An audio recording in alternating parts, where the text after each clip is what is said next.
Arestado ang isang lalaki sa pagpapatupad ng pulisya ng isang search warrant sa munisipalidad ng Kiamba, Sarangani Province dakong alas 6 ng umaga kahapon, ika-26 ng Nobyembre taong kasalukuyan.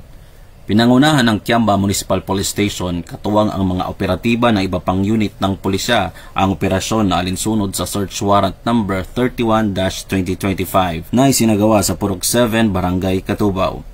Kabilang sa mga nakumpiska sa bahay ng target ang 8 sachet ng hinihinalang shabu, isang M16 magazine, isang 45 caliber na baril na may 2 magazine at ilang mga live ammunition. Ginawa ang pag-imbentaryo ng mga ebidensya gamit ang body-worn cameras sa harap ng target individual saksi ang ilang media representative at barangay official.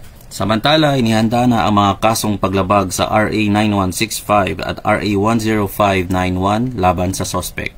Mula dito sa Police Regional Office 12, ako ang inyong PNN Correspondent, Police Corporal Jose Doliano III, alagad ng batas, tagataguyod ng Balitang Pulis.